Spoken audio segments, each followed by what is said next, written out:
Okay.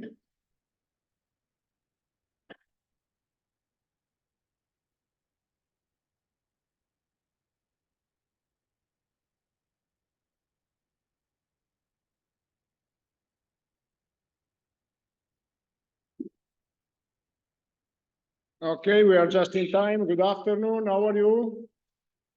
Everything is good?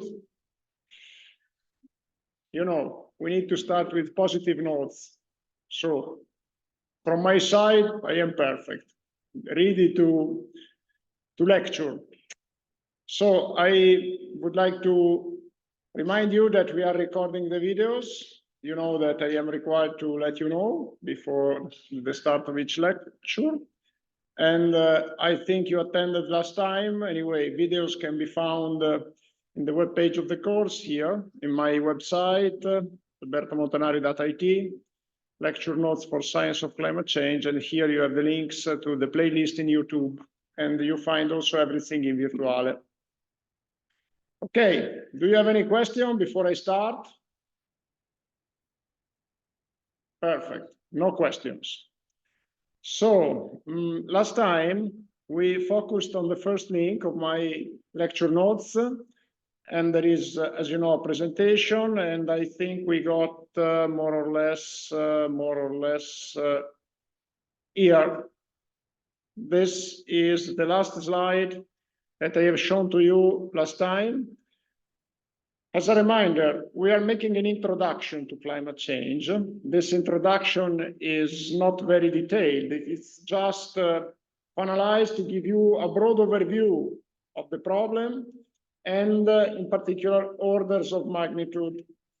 I want to stress once again that you found some numbers here, and keep in mind that you could get some question in the quiz focusing on these numbers, not really the precise number, but rather the order of magnitude. So just pay attention to the numbers. And in general, I would suggest that you should pay attention to the dimension of the problem. So the orders of magnitude. So what is the size of climate change? The extent of climate change, the fact that it's not homogeneous over the globe. There are hotspots for any climate-related variable that is subjected to change. So the purpose of this introduction is to give you a broad overview. So we talked about, indeed, orders of magnitude. We talked about the impact of climate change, because given that we are also concerned about climate actions, actions are finalized to mitigate the impact, to mitigate climate change and mitigate the impact. So it's important that, as I said, you got this broad overview, and we ended the first lecture last week with some considerations on the positive impacts. Of course, any change in general, any change, it's not necessarily completely negative. I would say that change is instead what the nature needs to survive, because in getting trained against change, in getting trained to adapt to change, living species, the ecosystems, become more resilient. It's like for us, if we get a shock, a change in our everyday life, the reaction, the adaptation to this change makes us more resilient. So indeed, nature needs change. We know that nature is continuously changing in the short time frame, like seasons, everyday meteorology, and in the long time frame through natural climate change.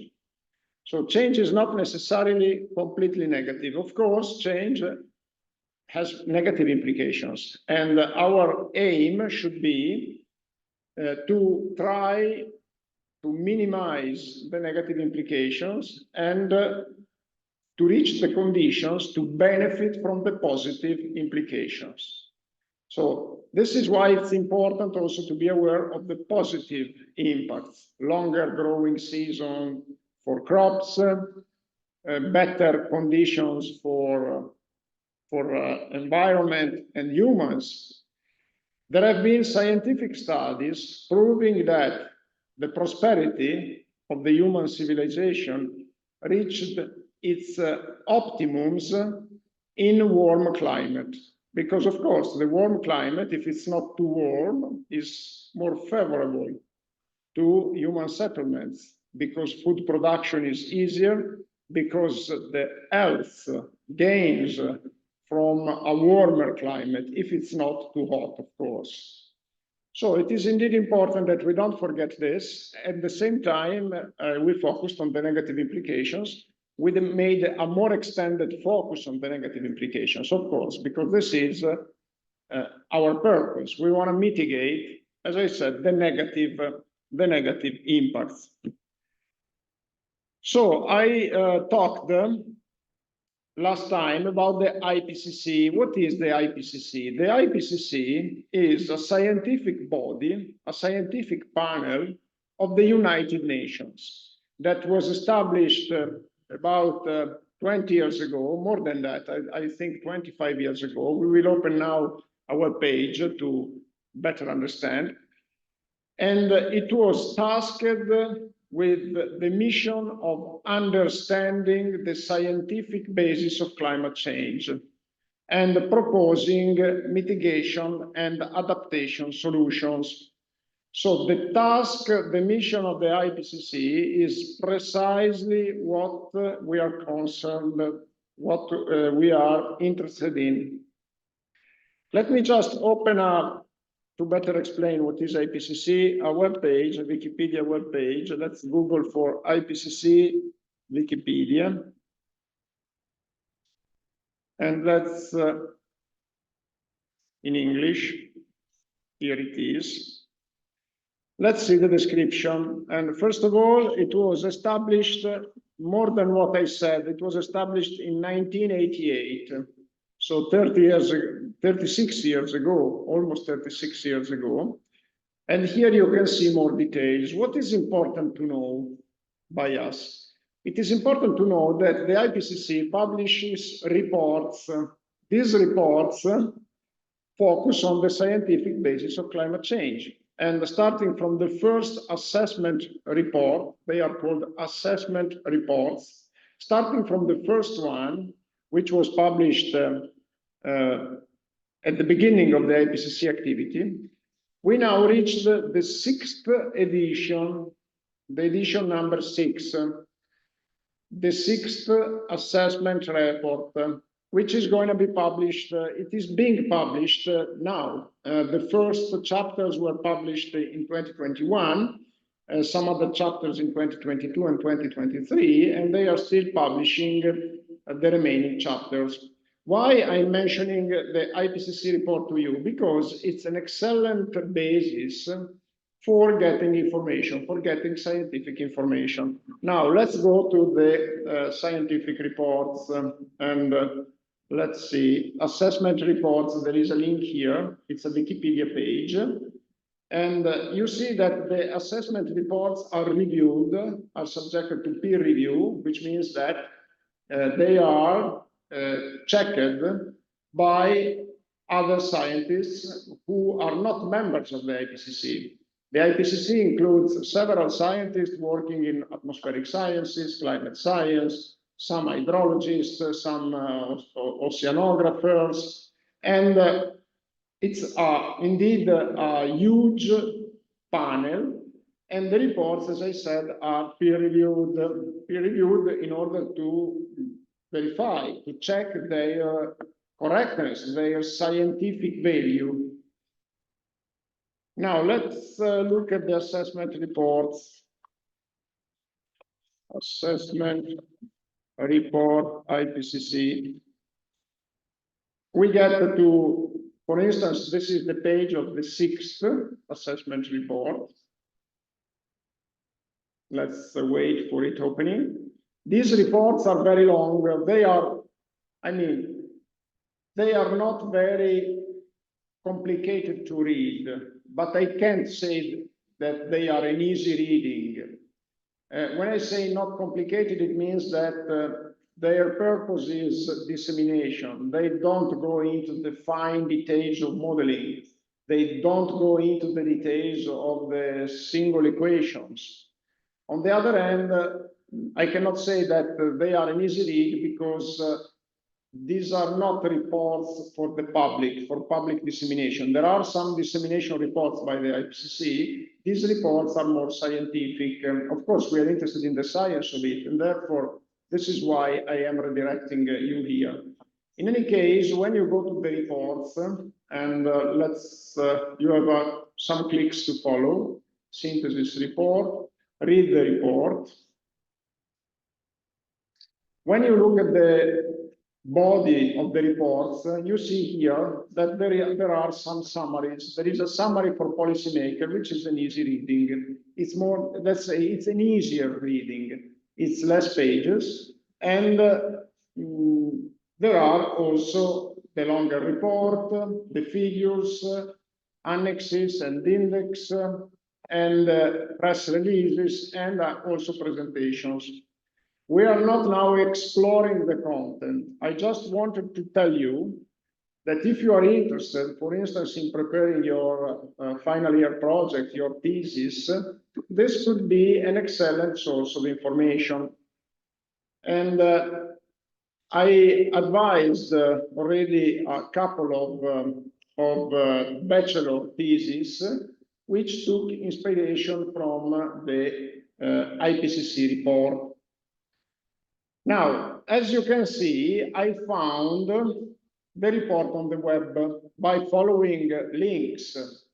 This is a huge difference with respect to even 10 years ago. And I mean, 10 years ago, maybe it's too short. Let me say, 20 years ago, we couldn't find all of this detailed information on the web. We were still looking for books in the libraries, and we were taking photocopies. Now you can find everything on the web. So I want to give you a couple of recommendations in order to help you, because the fact that we can find everything on the web is indeed positive. It's a plus. But there are downsides. There is, as we say in Italian, the other side of the medal.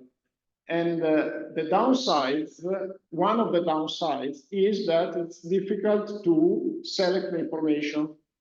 So a suggestion that I give to you, get experience in browsing the web and filtering the information. It's not difficult. On the other hand, skilled people can find the information very quickly, saving 90% of the time with respect to people who are not experienced. And the suggestion that I can give to you is to try to get the experience that is needed to filter the information, and take advice. Take advice from experts in order to understand what are the filters that you can use. I often use Wikipedia in English because in the international language, I think it is reliable. Second recommendation, when you look for information, please don't stick on one information only, even if it's reliable, if it is credible, even if it has a lot of clicks, because given that you are supposed to be unbiased, unbiasedness means that you look at several sources of information, and then you may gain your personal interpretation if it's needed. But if you need to be unbiased, because, for instance, you have to put your name into a scientific report that is supposed to be unbiased, you have to look at several sources of information and consider the opinions, the different opinions, even those who are expressed by a minority of persons. This is extremely important, and this is why I try to give you an objective overview. IPCC is considered a highly credible information, a highly reliable information. On the other hand, my suggestion, if you want to be objective on climate change, you have to consider also other sources of information. There are many.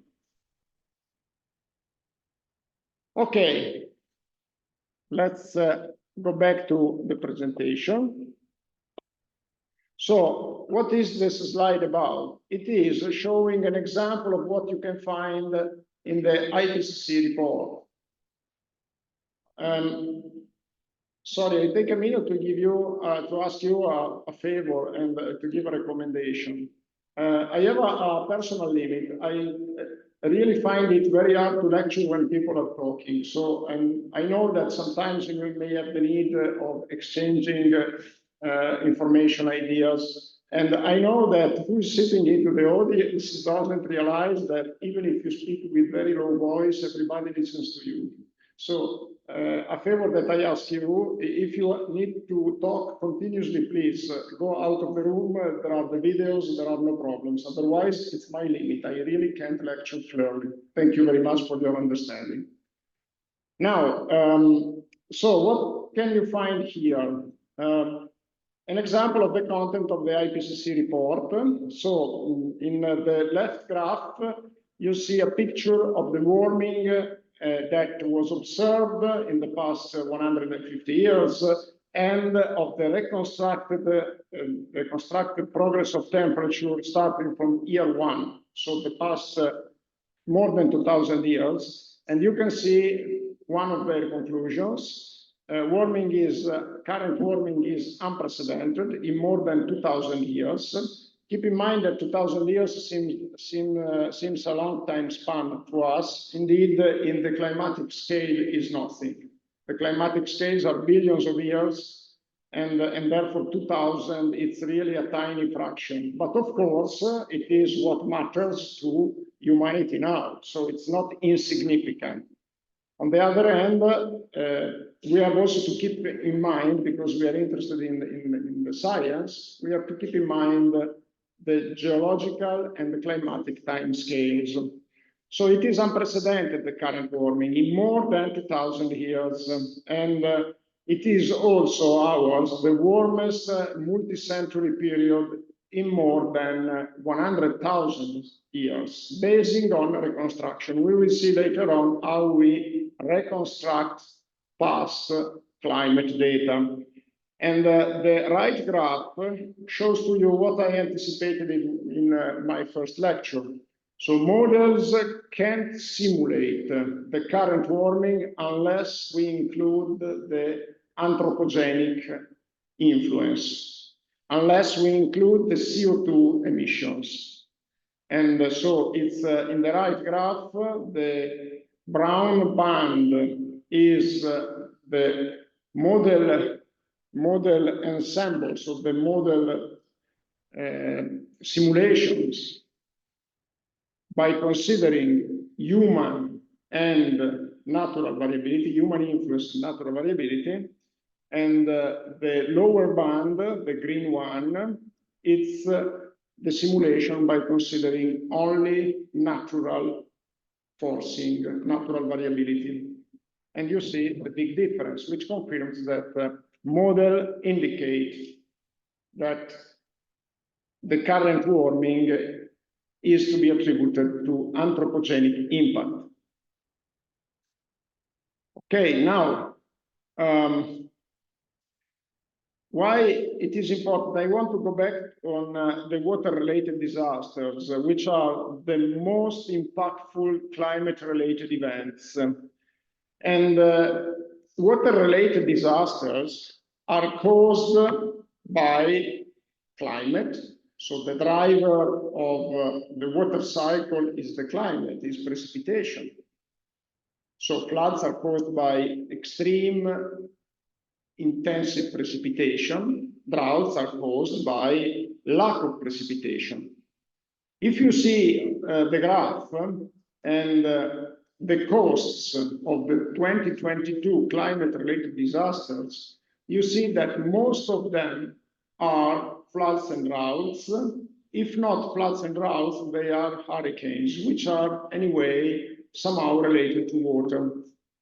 So the water-related disasters are indeed an emerging concern because their cost is increasing. The damage caused by floods and droughts is steadily increasing.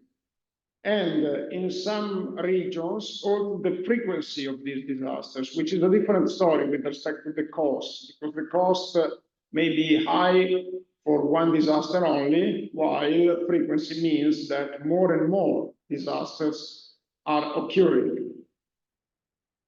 Now, climate, as I said, is a driver for these water-related disasters, but there are also other potential drivers, like land use change, like for floods, the changes in the riverbed. If we modify the shape of the riverbed, if, for instance, we cover the riverbed because we want to gain some land, of course, this causes, this may be another cause of flooding. Now, this opens a question, a big question. What is the real cause of the increase of water-related disasters, of the increase of the costs, and increase of frequency?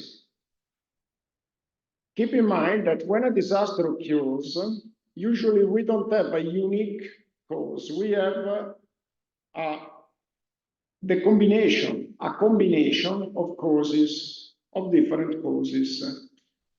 When we say the Italian proverb that says it rains over the wet soil, it means that there is a combination of causes that triggers a very unfortunate situation. This is typical also of other troubles that may occur to us during our everyday life.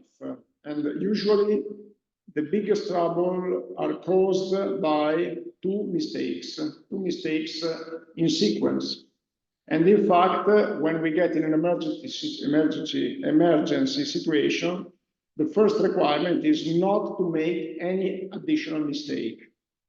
Now, if these mistakes are in a way dependent, so that the first driver, the first mistake makes the second driver, the second mistake more likely, this is an additional problem.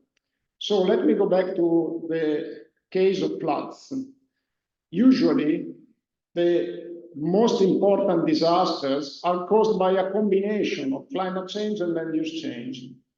If it was climate change only without land use change, probably the disaster wouldn't occur, and vice versa. If it was only climate change without an extreme climatic condition, the disaster wouldn't occur.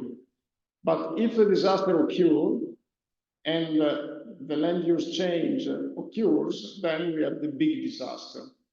And these are related, of course. And if you think, for instance, about covering a river, which is also called river tunneling, this is a mix of two drivers which are connected, because when we get the climate change, we get the extreme river flow, then it's likely that the problem of river tunneling occurs. Okay, in this case, the correct answer of this question is this one. Yes, it is not, it is, let's read here, flood frequency is increasing for the combined effect of different anthropogenic impacts. Climate change and land use change are the most important drivers, and their relative contribution depends on the local conditions. And keep in mind also this, the impact of climate change depends on the local conditions. And also climate change itself depends on the local conditions. In the Alps, we know, we already mentioned that there is an hotspot. So temperature increased more than the global increase.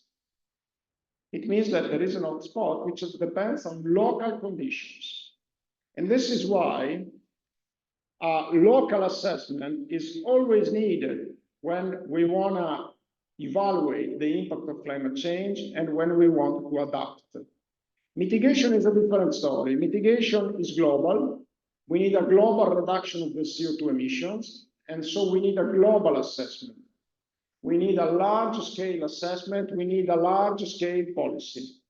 Adaptation, which means that I want to remain safe even under climate change, requires a local assessment and requires local policies.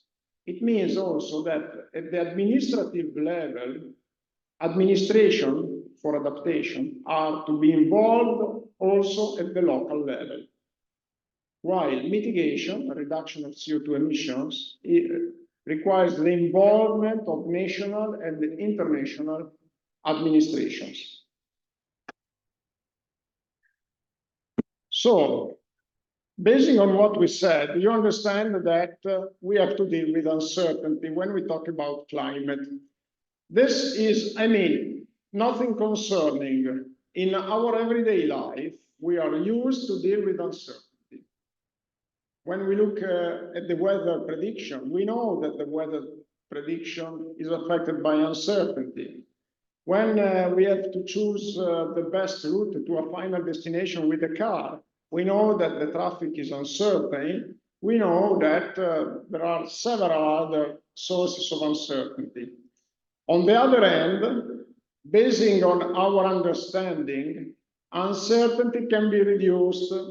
For instance, if I look at the traffic and I have to select a route with no line information, I can look at the statistics, which tells me a certain route if it is affected by traffic jams, depending on the day of the week and the time during the day. So these are statistics. Anyway, it's an information that reduces uncertainty. So in order to manage uncertainty, we need to improve our understanding, improve our information, and then we make a final decision that can be selected based on different approaches. This doesn't matter too much. There is the approach of the engineer, there is the approach of the philosopher, the approach of the artist. Everybody, every discipline has its own solution to deal with uncertainty. The important thing is to be aware of the presence of uncertainty. Why I say that it's important? It's important because today we are given by the media the feeling that we can predict everything with precision. And when the predictions fail, it is a big problem because people tend to not consider uncertainty. So they decide as if the prediction was perfect. This is a huge problem. I give to you an example. We had a flood in Tuscany in Italy last year, I think it was in October. And the flood was predicted by the Civil Protection, and the Civil Protection issued an orange warning. The warnings by the Civil Protection are issued every day, and they have different colors for increasing degree of concern. So the warning may be yellow, orange, red. Red means high risk, orange means medium, yellow means low risk, and sometimes there is the white, no risk at all. And they publish every day maps. So for the flood in Tuscany, they issued an orange warning, and later on, the flood occurred, and the Civil Protection was blamed because they made, supposedly, an erroneous prediction, which is not true, because an orange warning means that there is a significant likelihood of getting an extreme event like a flood. So it is extremely important that uncertainty is conveyed. What is the reason why the media tend to assume that predictions are correct? Because there is the feeling that conveying uncertainty undermines the trust of the public in science, which is indeed a real concern. If we say, yeah, climate may change, but we are not sure, it's a message that, is received with very low priority. If we say, for sure, disasters will occur, the priority that is conveyed is higher. On the other hand, it's also true that if we don't convey uncertainty, people don't get enough information to get an interpretation of our message. So what is the moral of the story? The moral of the story is that we have to be able to diversify our language in communication depending on the audience, depending on the recipient of the message. So if we want to deliver a scientific message, we don't have to neglect uncertainty, in my opinion, but we have to be able to convey the concern in any case. If we issue a warning, we have to use a different language. Because, I mean, if we send a scientific message, you understand the difference. The scientific message is still a warning, but it's a warning that should drive policy making, should drive attitudes of people. In an emergency situation, the warning should drive an immediate action. It's a different language that we need to use. And either neglecting uncertainty or conveying uncertainty without with an improper tone, it's a problem. Okay. And also another question is what is the source of uncertainty? So what is the reason why there is uncertainty in science? And it's limited knowledge, it's limited data, limited information. Yeah, maybe. On the other hand, there is to say that uncertainty will still be there even if we have perfect knowledge and perfect information. So let me make the example of tossing a coin. We know perfectly what is the physics behind the process of tossing a coin. And we may take all the relevant information that we need. But still, we will never be able, never, to predict the outcome from tossing a coin. Why? Because we cannot measure everything related to tossing a coin. The strength with which I toss the coin with my fingers. You can measure it, but still a very small mistake in the measurement leads to a completely different outcome. This is also the case for some natural processes, climatic processes. So the answer to this question, I leave to you the task of discovering what is the right one.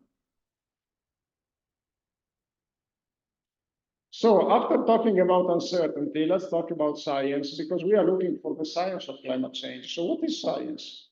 Science, I am reading, is a systematic endeavor that builds and organizes knowledge in the form of testable explanation and predictions about the universe. The term testable is essential. Science is objective and its conclusions should be supported by testing and validation. Why this is important? Because sometimes we don't have the means to test a scientific theory, or we may have different means so that testing and validation become subjective. So testing may be a problem. On the other hand, let's not to forget that for a scientist, testing is an essential requirement. If it cannot be done, we need to provide a proper justification. When we publish scientific papers, depending on the discipline, we are continuously required to give a proof of the validity of the theory through testing. Why I am emphasizing this reasoning? Because when we talk about climate, unfortunately, we are not always able to test our theories. So sometimes we are forced to test models by comparing with other models. There is nothing wrong in that if we don't have any other means to test our theory, our findings. On the other hand, we have to be very clear. This is why last week I told you what is the reason why we believe that global warming is anthropogenic. It's models. We need to be clear. It's not a measurement. It's not a checked fact. It's an understanding that comes from models. There is nothing wrong in that. It's very likely to be true. On the other hand, we have to be very clear. There are several different disciplines that are relevant to climate science: economics, social sciences, hydrology, political sciences. I leave to you this test to discover what is the most important one, and keep into account that I am an hydrologist, I might be biased in one side or another side. You don't know the direction, but the bias is likely. Now, last slide of this introduction. What are then the basic questions that are still open about climate change? This is my personal selection. The basic questions are: what is the magnitude of climate change, especially for variables, climatic variables other than temperature? What is the magnitude? Are they increasing, decreasing? For instance, annual rainfall, we still don't know whether it's changing, and if it is, what is the slope of the trend, -1, +1? Likely, it depends on the location. Second question: how climate change is affecting water, socio-economics, and public health? This is a matter of study. Keep in mind that in order to devise solutions, you have to identify the causes of the problem. What are the causes of climate change? Is it human-induced? Is it natural?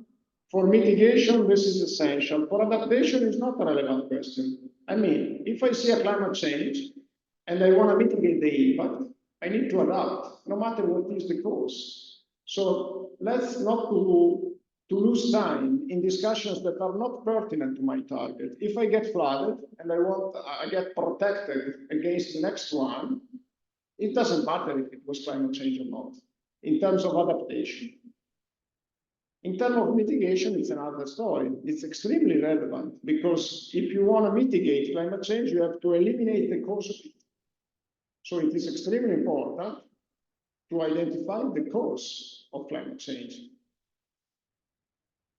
How can we generate future climate scenarios? What will be the climate of the future? This is an open question.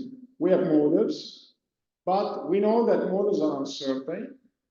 And so the question is, if I have to size an action, an infrastructure that aims to mitigate climate change, I need to determine its size, like a reservoir, a dam, an artificial reservoir.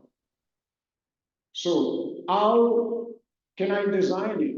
Under a stationary climate, I have plenty of information. Engineers know to size a dam in order to avoid a collapse, a failure, or whatever.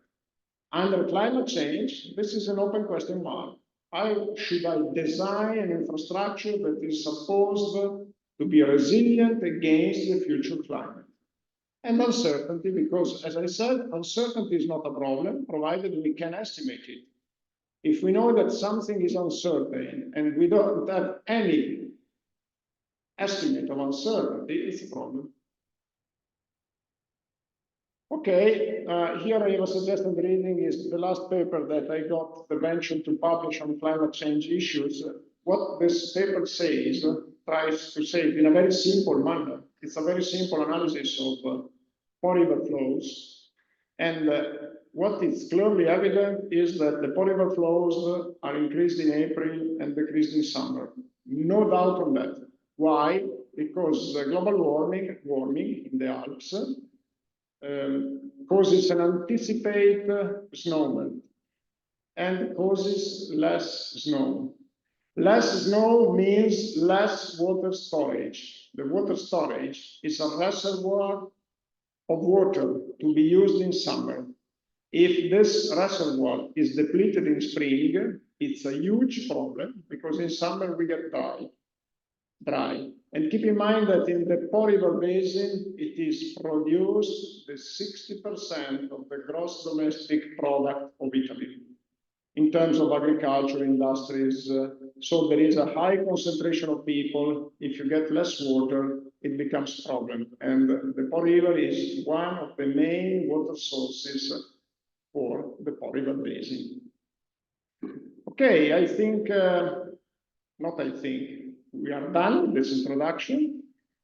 Do you have any question? This is my dream, to get a question at the first lectures.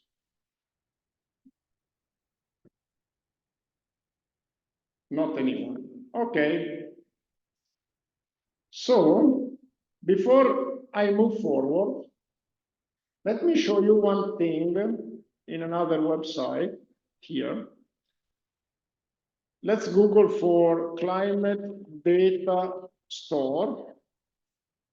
To give you an example, the first link is the Copernicus Climate Data Store. Copernicus is the service of the European Union providing climate services, so climate information. They provide climate prediction, river flow predictions, extended over all Europe. And they have this climate data store, which is open access, and it is a huge amount of data. It is perhaps too huge. One of the problems today is that we have innovative monitoring techniques, and in particular in terms of Earth observation, that produce a huge amount of data, and this huge amount is going to increase. This is what is called the big data. It's a buzzword. You certainly heard about big data. The problem is how to use this data, because when the information becomes too large, using it becomes problematic. Now there is another buzzword that helps us, artificial intelligence, but unfortunately is not yet ready to make a scientific assessment of huge amount of data. So there are several repositories that put this data available. These data are, most of them, open data, because today, you know, that we realized finally that we need to share data on nature, on the universe, on the Earth system. We need to share this data, otherwise we don't progress in science. Keep in mind that this concept seems to be obvious. Actually, it is not. And the demonstration is the fact that up to, let's say, 2015, the amount of open data was really minimal. Now we have a lot of open information. So repositories like this one may be very useful for you if you want to prepare a thesis in the future in your profession, if you need information on climate. This repository is excellent. The problem is that the information in it is huge. The repository provides some aid to support you, to download the data, to manage the data. On the other hand, the interaction with the repository is not so easy, because in any case, even if you are supported, to manage a huge amount of data, it's challenging. And what you need is digital literacy. You need to know programming languages. You need to know how to use numbers. And some of you may have had a background in geographic information systems. It's important. I want to give you an example. Let me log in here.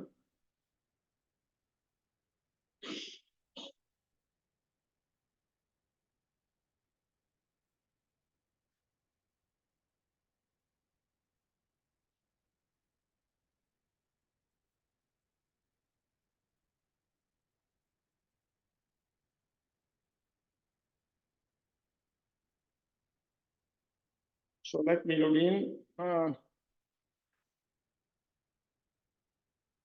Okay, here we are. And let's look at data sets.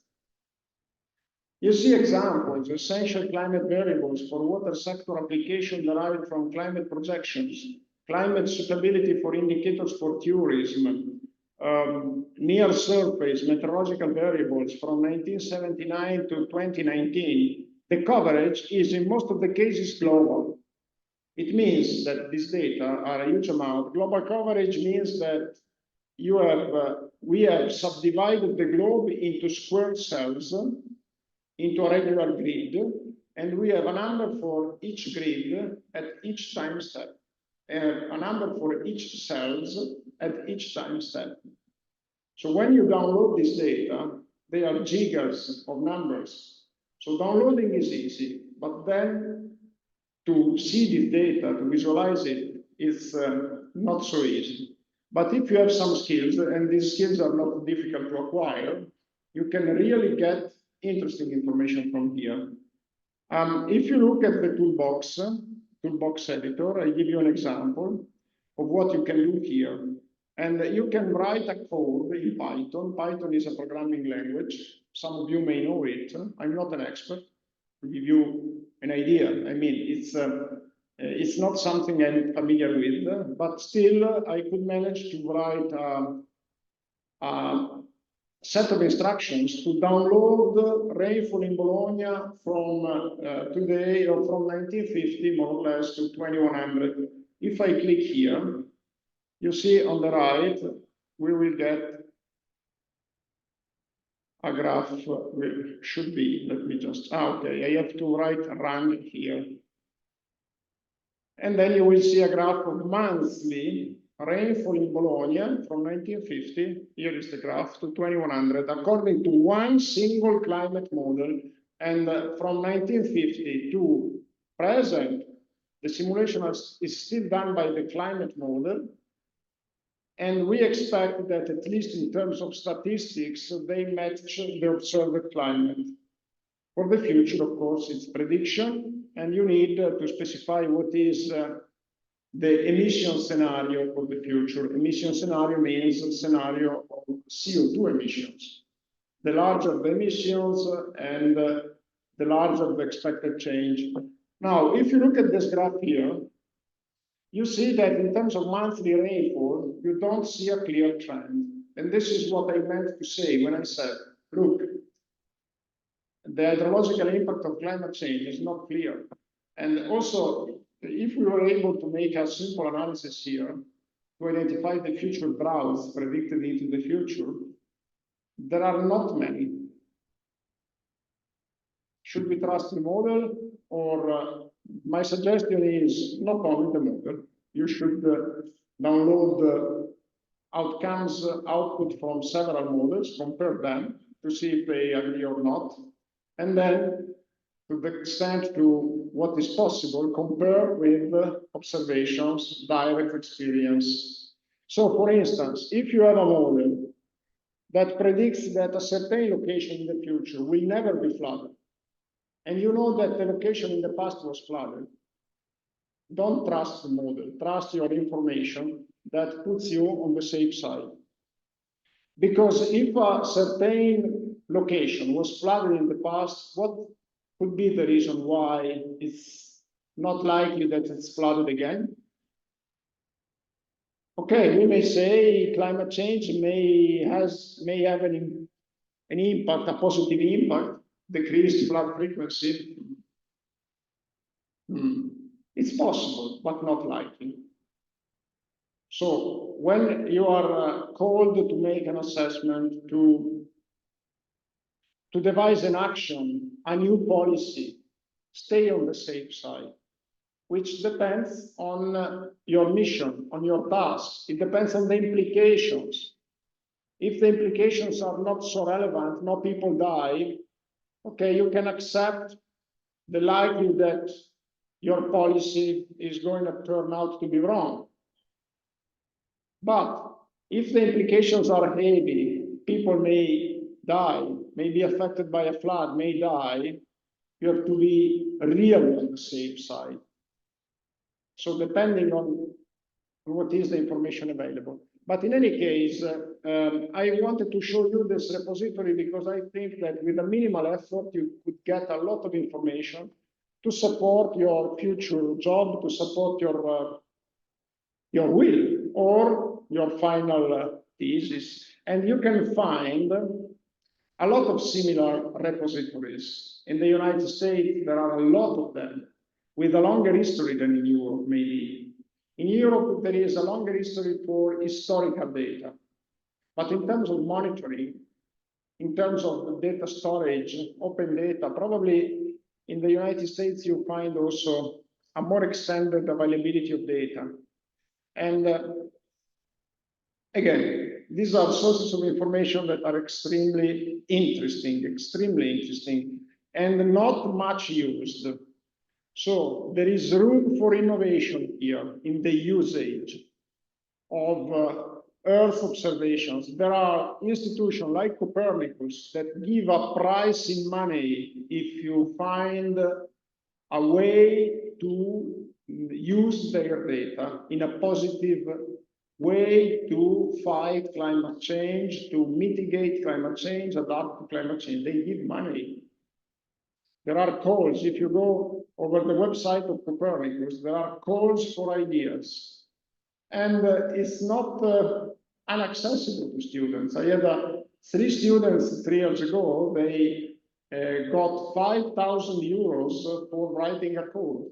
It's not a huge amount of money, but still, it's interesting. It's a way to start your CV.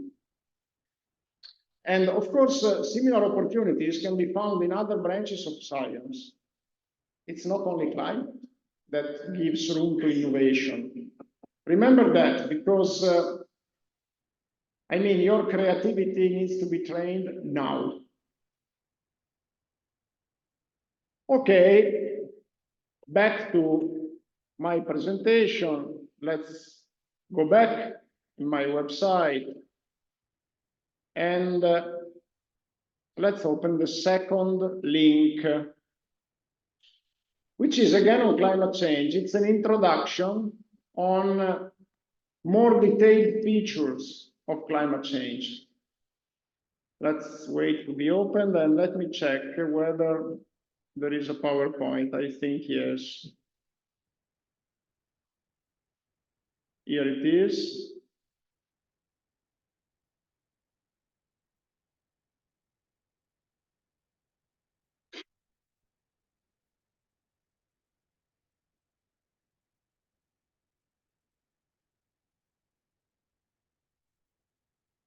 Okay, this is the train of thoughts that I want to follow in this presentation. Onset of climate change, climate forcing, here there is a spelling error, sorry for that.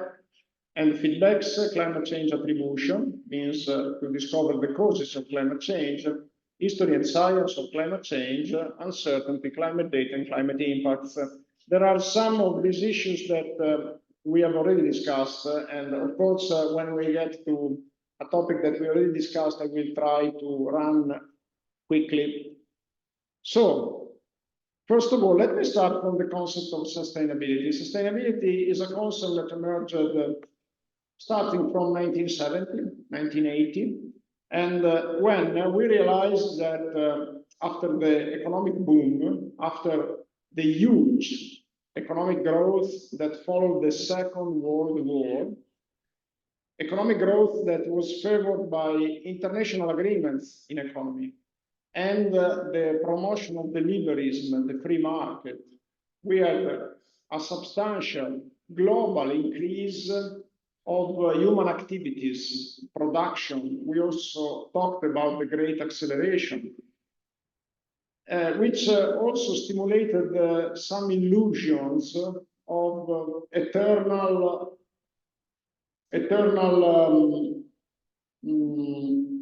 peace, eternal increase of the welfare because of the advent, as I said, of liberalism and free market.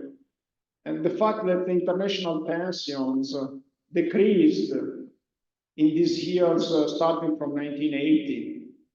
And with the end of the Berlin Wall and the end of the Cold War, there was this period of great expansion of liberalism that was promoted essentially by Thatcher and Reagan in the 80s of the past century, which promoted this illusion that with the advent of globalization, a kind of self-regulating mechanisms have been activated in order to promote a global welfare and a global democracy, a system that was able in a way to self-regulate.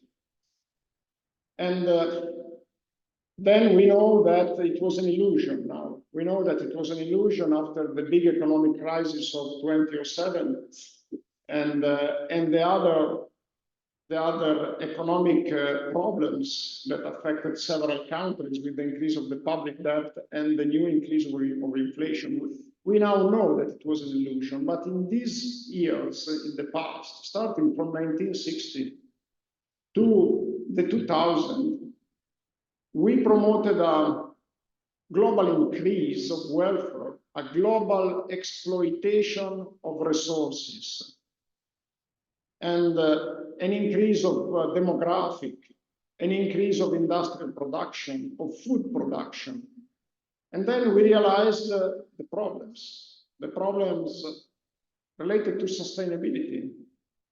Is this development sustainable? Now we know that it was not. But at that time, these concerns stimulated the activation of several international initiatives, starting from the European Water Chart to protect water, starting from the Dublin Conference to protect water resources management, and the protocols against climate change, starting from the Kyoto Protocol, and even before that, the Rios Conference on Global Sustainability of 1992, which is repeated every year, and every 10 years, sorry. So sustainability, why it became a concern? Because humanity realized that water resources were getting polluted, rivers were getting polluted, and water bodies in general were getting polluted. The air became polluted soon after the Industrial Revolution, and that some resources like water, which were supposed to be infinite, were depleting. Fresh water was going a decrease because of the use of water for irrigation, of the use of water for producing energy. And we realized that these natural resources, which we assumed to be infinite, were indeed going to deplete. And this was a matter of concern. And then climate change came, which increased the concern. There is no doubt about global warming. As we said, there is no doubt on the fact that glaciers are retreating. Actually, they started to retreat after the Little Ice Age in 1750, but they are now continuously retreating, which means, as I said, less water storage, which means several possible changes. And water use became indeed a concern. On the right, you can see a picture of the Po River Basin with some water numbers indicated there. The numbers are not important for you because these are not numbers that, help you to understand the big picture. This is a specific case, so you don't have to learn these numbers. But what is important is to emphasize that, as I said, the Po River Basin is a water resources provider, and it's now suffering droughts for several reasons. And this is a concern. So this is the origin of the climate change concern. First, it was sustainability, and then after the increase of temperature, it became something larger than that. There are several examples of unsustainable development, which is intensive agriculture, which is needed. It's a good thing because we increase the food production, but on the other hand, it has several implications in terms of overuse of fertilizers, which causes water pollution and causes pollution of the soil. Construction of dams and river barrages, they are necessary. We cannot imagine the current welfare without water reservoirs for energy production, for flood risk mitigation, for water resources management. They are absolutely needed. On the other hand, these are known to have a very profound impact. And it's a challenge. and increased demands for energy. Now we see several solar farms around, which is good. On the other hand, you can clearly see the impact, the environmental impact of solar farms. The same for wind farms. Very good to take the energy from the wind. On the other hand, you see the impact of the wind farms. And the fact that these energy sources are not continuous, you cannot regulate them. They are intermittent, and we cannot store energy. Or, let's say, there is no easy way to store energy. Keep this in mind. When you turn on a light, there is somewhere an energy producer that is accelerating, because there is no energy storage in our energy network. It's just a matter of distribution over large areas, so you can ensure flexibility to the system, but there is no way to accumulate it in no easy way. We will see possible ways of accumulating energy, not batteries. Batteries are not really sustainable. And keep in mind that the water contribution is still very important. Hydropower is still very important. I give you a global statistic in terms of electricity, not energy. Electricity is a form of energy, as we will see. In terms of electricity, 17% of it, more or less, 18% is produced by hydropower. And you may say, okay, it's not much. On the other hand, hydropower, you can regulate it. And you can store it, because you store the water in the reservoir. So this is a way to store energy. It's not easy. So this is why I said there is no easy way to store energy. And it's not a completely regulated storage. Because yes, you can store water in the reservoir, provided you have the water. When you have exhausted the water, if you don't have water because it doesn't rain, there is no way to store it. And CO2 concentration in the atmosphere. You know it's going to increase. We saw some numbers. So the emissions per capita have doubled since 1950, around mid of the past century. And you know, CO2 increase is a reason of concern, as we know. Any questions so far?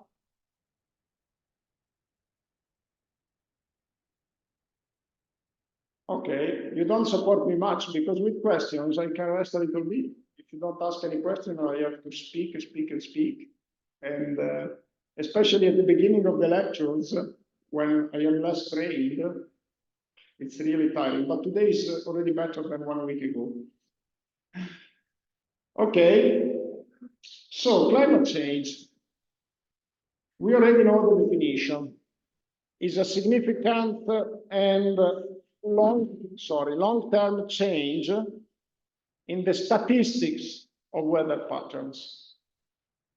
Definition of climate change, it is a question that you will find almost for sure in your final quiz.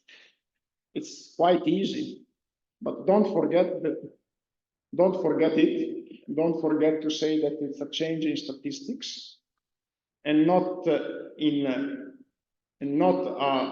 of a given weather pattern. Long term, we already know that conventionally we take 30 years. So we compute the statistics of weather in a 30-year window. Some people in some scientific disciplines refer to longer windows. Like if you talk to geologists, their windows are much longer.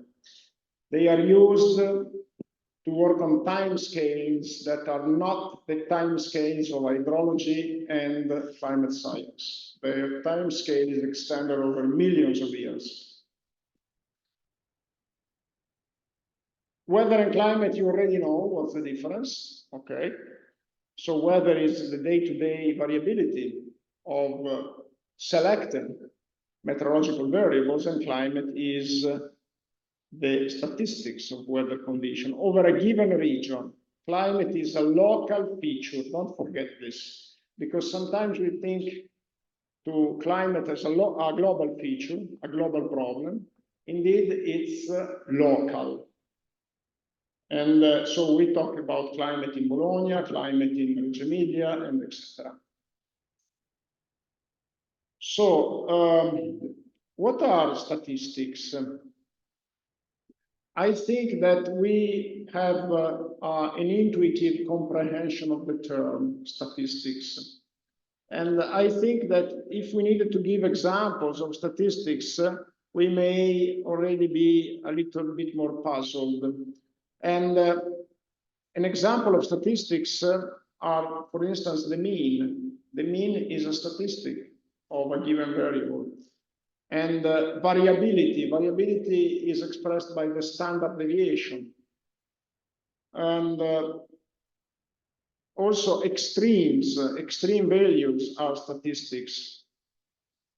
Usually, it is not easy to find students that are passionate about statistics. And actually, statistics is an emerging field, and an emerging field also in the job market.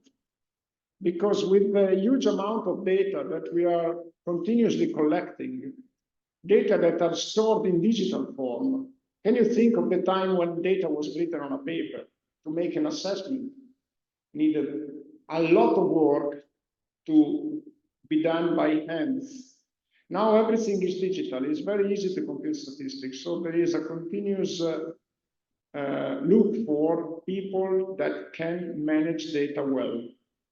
And you don't need to be a statistician. You just need to be informed on how to collect the data, how to compute basic behavior like average, standard deviation, trend, linear interpolation.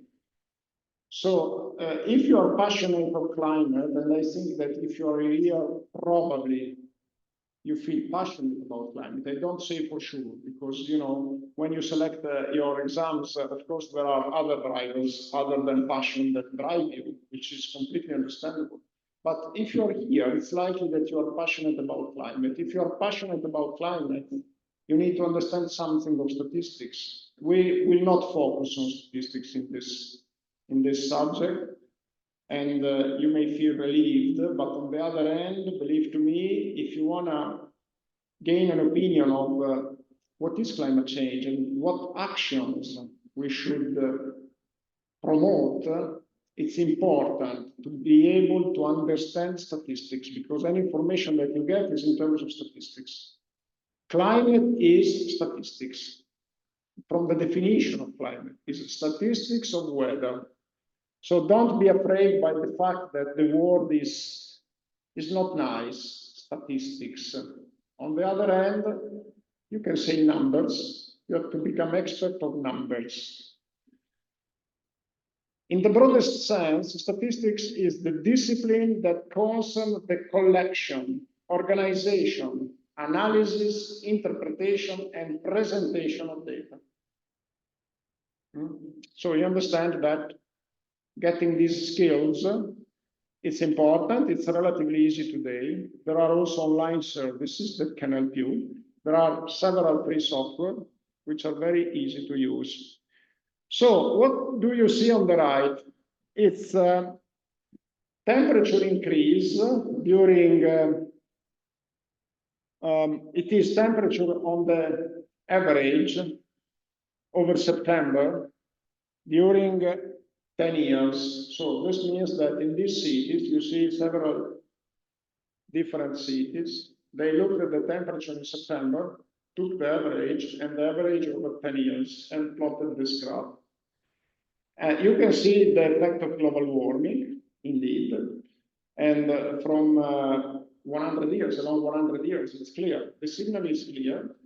And you can see also a similar pattern as the global warming. But what is amazing here is the increase of Tokyo. Tokyo increased much more. Why? We will see why. The reason is the urban heat island profile. And so why this slide? Because what I want to say, which I already anticipated last week, is that cities are hot spots, literally. In cities, the temperature is increased much more than the global level, than the global average.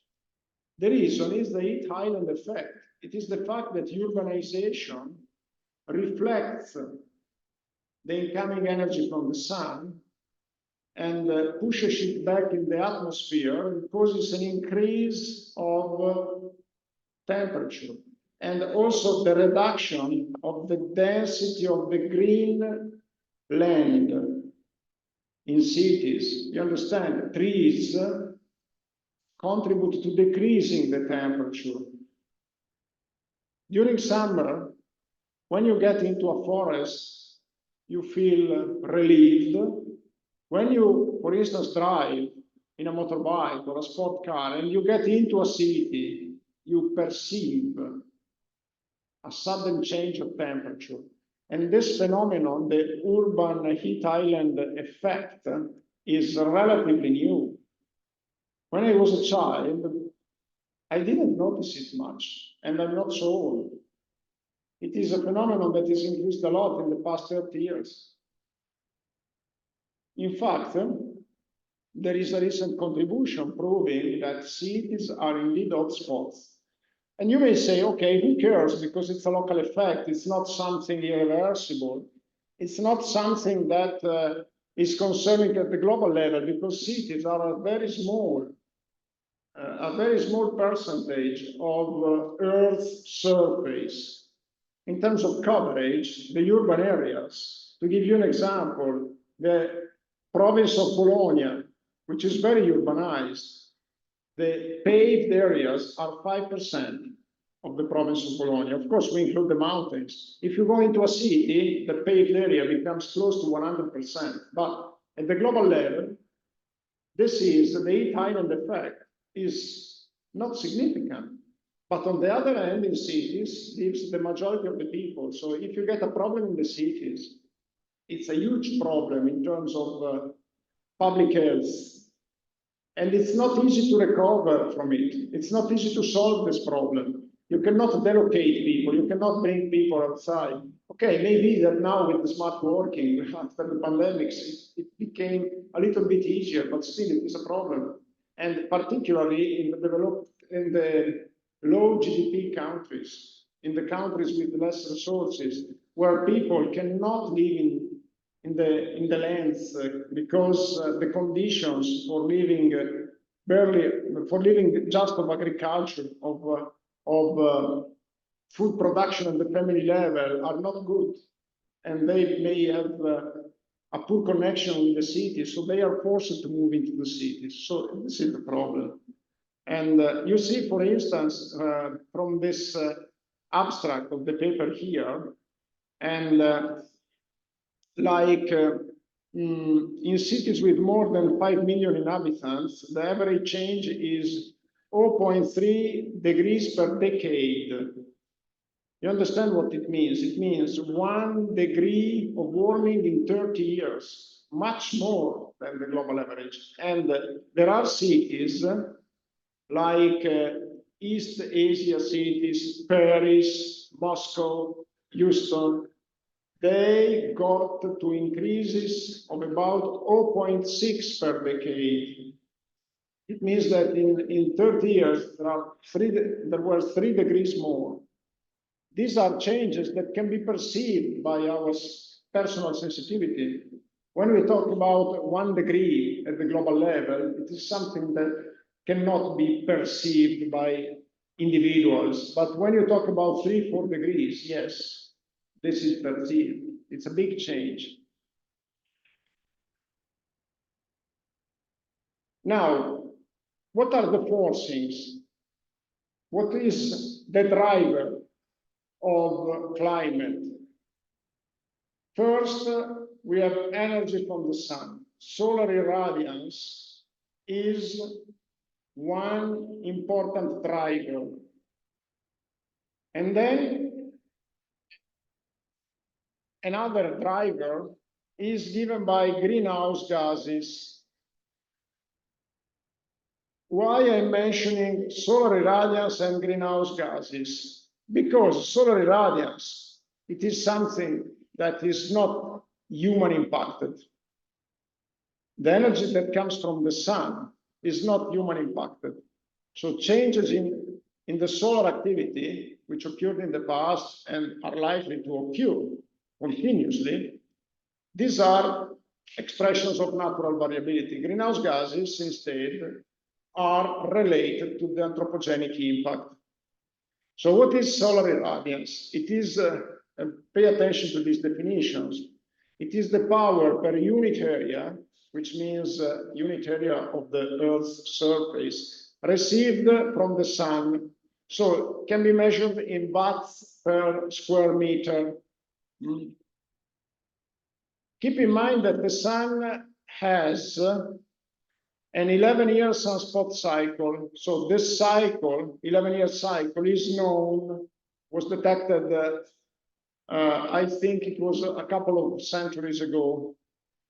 Measures of solar irradiance are affected by uncertainty, especially those going back to the far past. And we have global maps of solar irradiance. Let's see one of these.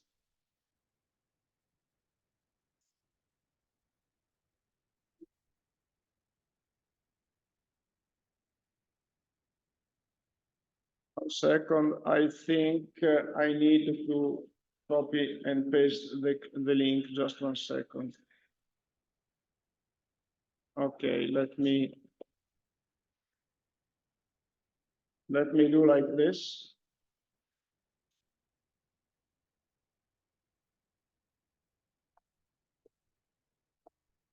So I can check whether the link is updated.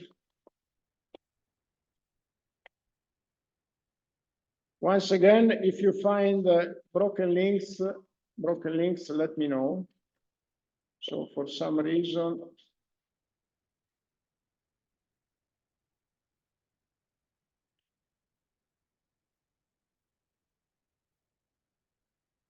okay, so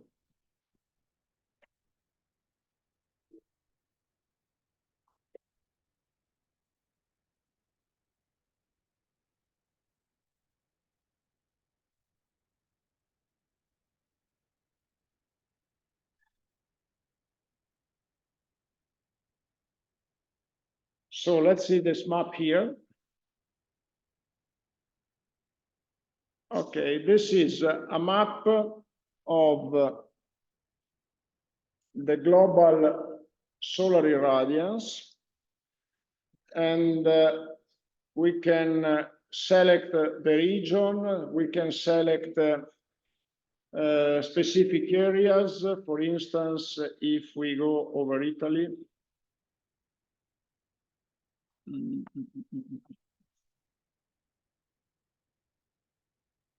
just 1 second. Okay, it gives some numbers, but it doesn't allow me to make, here is the zoom, sorry.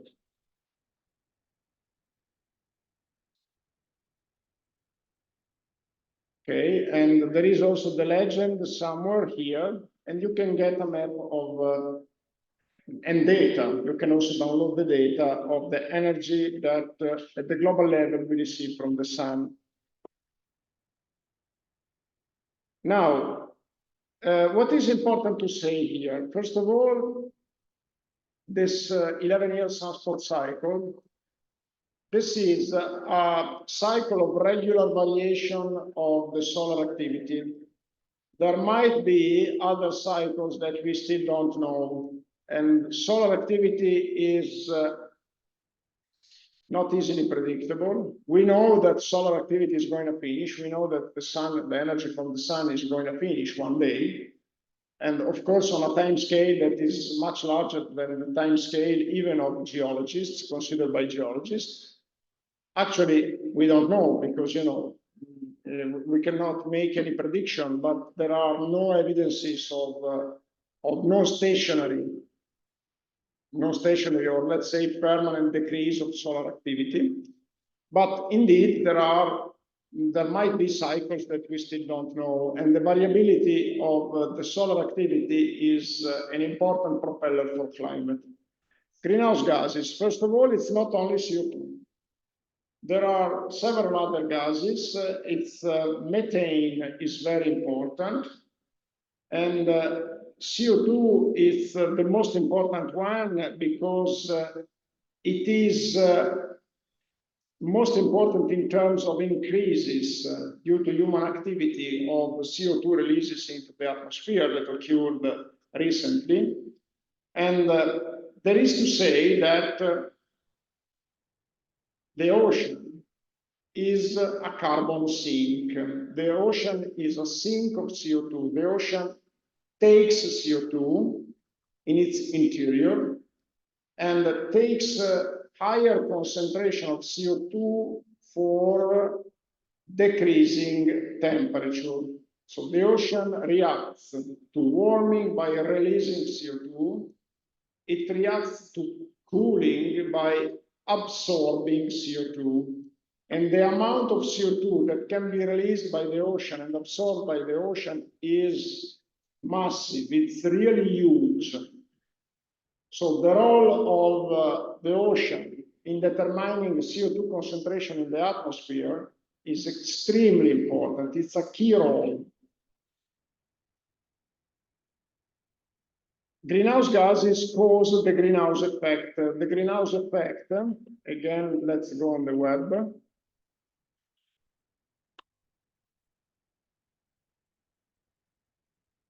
And let's go to a Wikipedia. Okay, there is also a link by NASA, but let's go on Wikipedia.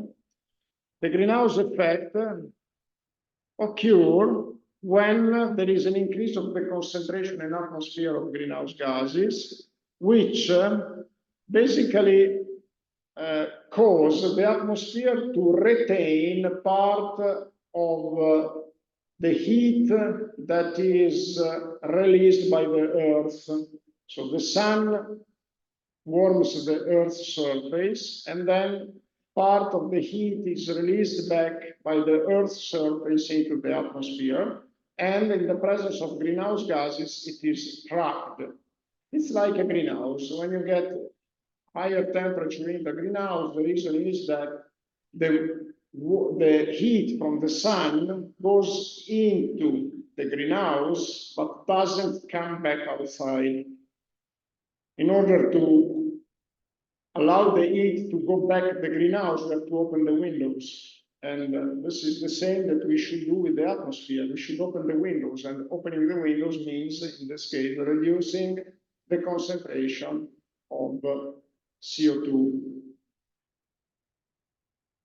The greenhouse effect is deemed to be one of the drivers of global warming. The greenhouse gas theory says exactly that. Once again, it's not only CO2, but the CO2 is, is due to the burn of fossil fuels. The release of CO2 is supposed to be determined massively by humans. Now, other greenhouse gases also are,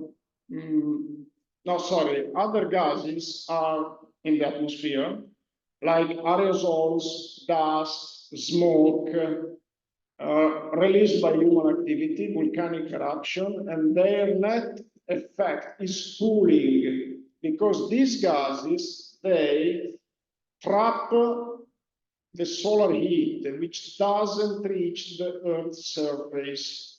It is sent back into space. And therefore, the global effect is cooling. In fact, you may know that in the second half of the previous century, there were concerns about global cooling, because if you remember the graph of the global temperature, there was a decrease of the global temperature from 1930 to 1975. And this originated several concerns. It has been proved that probably it was mainly caused, the global cooling, by the increase of aerosol effects because there was a massive release of aerosols in the atmosphere by humans and also by some previous volcanic eruptions. Volcanic eruptions indeed may cause the release of dust, aerosol in the atmosphere, which is a determinant of climate. Now, we know the forces then, and now let's understand what are the feedbacks and what could be examples of feedbacks. I just mentioned that the ocean may release CO2 under warming. So let's suppose that we have an increased concentration of CO2 due to human activities, and then an increase of the greenhouse gas effect, which means that you have a global warming, but the warming is extended to the ocean. So the global warming may cause an additional release of CO2 by the oceans, and then more greenhouse effect, more warming. This is what is called a feedback, and precisely a positive feedback. I have an initial warming, and I have a return effect that provokes another increase of warming. This is a positive feedback. So that a system, a signal, a perturbation is self-reinforcing. Of course, the positive feedback is something concerning. The negative feedback is a feedback that tends to compensate an initial perturbation. Now, NASA lists the most important feedbacks related to climate. So clouds have an enormous impact on Earth's climate, reflecting about 1/3 of the total amount of sunlight that reaches the atmosphere, and it is reflected back into the space. So even small changes in cloud amount, location, could have large consequences, but we know this. We know that under cloudy weather, it's colder. It's clear because it's like a screen. So why clouds are considered to be a feedback? Because if you have a warming may imply an increase in evaporation, an increase in cloud density, which can compensate the warming. So it's a negative feedback. Let me just check the next slide because I don't remember. Okay, and this is other feedbacks. Let me just now make a couple of additional considerations. First of all, do you think that in nature it's more likely to have negative or positive feedbacks? I'm not expecting a reply from you, but because I don't want to embarrass you, but just think of it. Now we make a break and think of this question. I will give to you the answer when we come back. I will not ask the answer to you. So I think you understood what are positive and negative feedbacks. And let's think of nature and ask ourselves this question. It's more likely that in nature or in the human body, which is a nature, a part of the nature, it's more likely that we get a positive or negative feedback. We have feedbacks also in our body. Okay, 15 minutes break. Do you have any question before I go to drink something? No questions. Great. See you in 15 minutes.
So,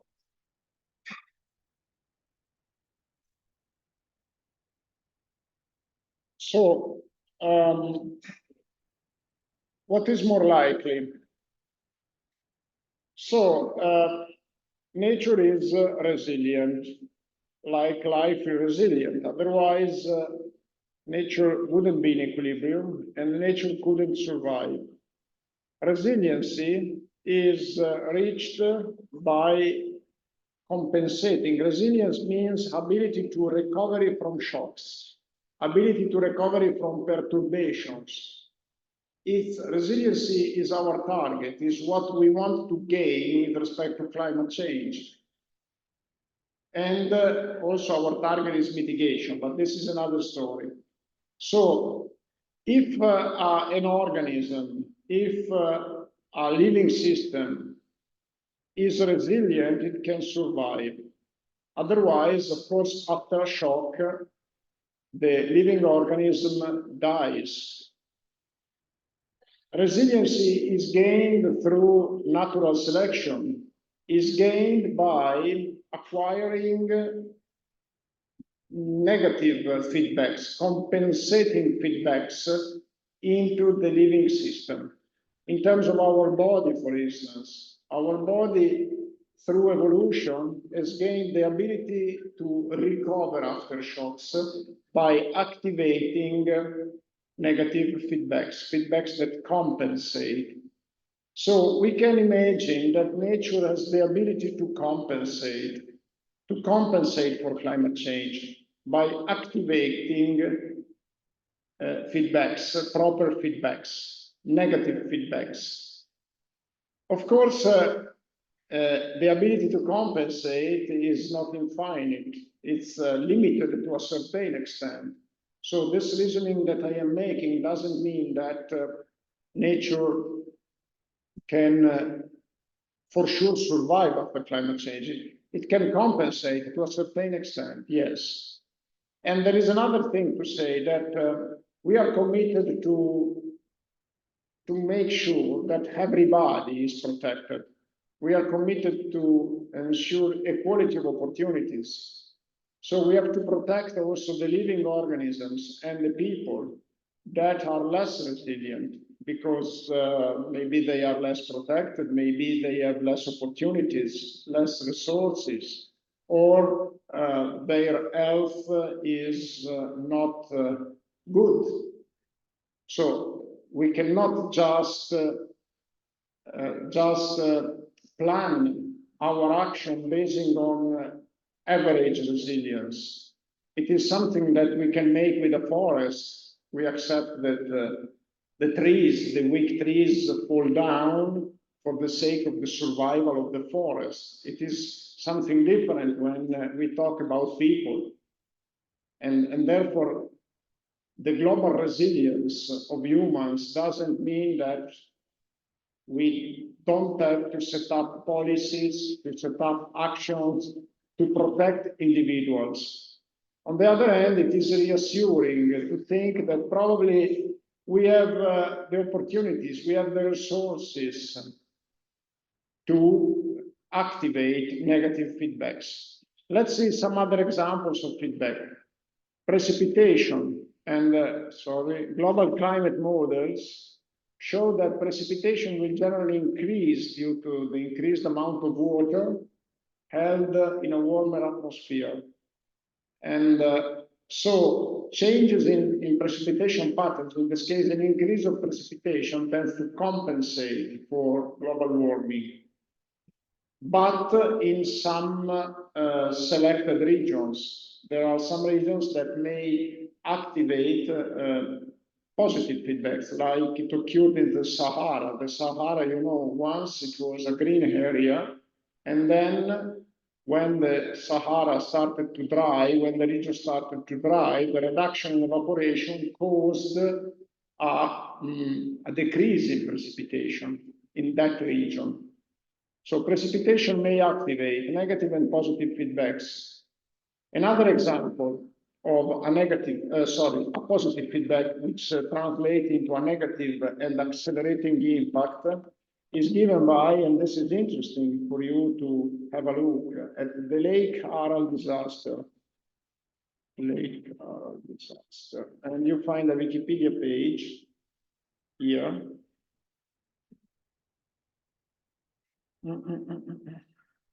Let me see this one. You see the situation here. This is the Lake Aral in 1989, and in 2014 it disappeared. The Lake Aral was a lake which ranked, I think, in the ranking of the largest lakes of the earth. It was the fourth largest lake in the world, with an area of 68 square kilometers. What happened there? And this is the original extension of the Aral Sea. I think it is this one, or this one. Let me just check. Okay, it is this one here. And what was the reason of the Lake Aral crisis? The reason was that the Soviet Union wanted to use for irrigation the water of the main tributaries to the Aral Lake for irrigating cotton. Cotton is highly water demanding. This is an issue in water resources management. In water resources management, we need to be very careful when planning agricultural production, agricultural expansion. The food production model, and in specific the agricultural development model, is playing an essential role in water resources management. And one of the solutions to avoid water crisis is indeed to plan food production accordingly. The most demanding crops must be grown up in water-rich regions, not the other way around. So they wanted to cultivate cotton, which was, justified from a market point of view, because cotton is a very rewarding cultivation in terms of money. And they decreased the water inflow into the lake. With the reducing area of the lake, evaporation reduced, and in turn precipitation. So now we reach another equilibrium state with an arid climate, and we cannot go back, even if we stopped the cotton cultivation. And here you can see some pictures. Okay, these are, sorry.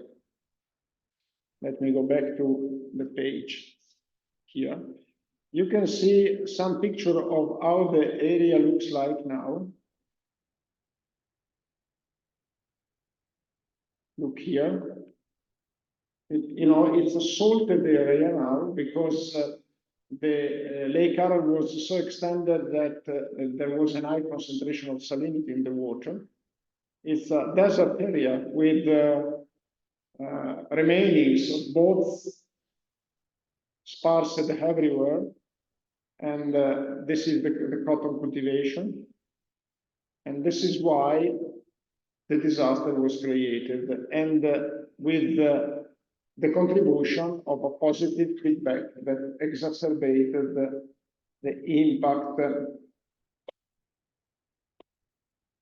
Forest greening and browning, natural processes such as tree growth, remove about half of human carbon dioxide emissions from the atmosphere every year. Now, scientists are currently studying where this carbon dioxide goes.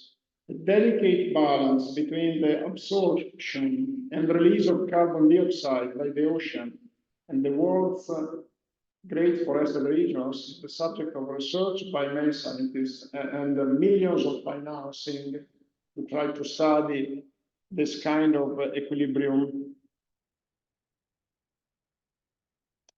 Now, ice albedo, ice is white and very reflective, in contrast to the ocean surface, which is dark and absorbs heat faster.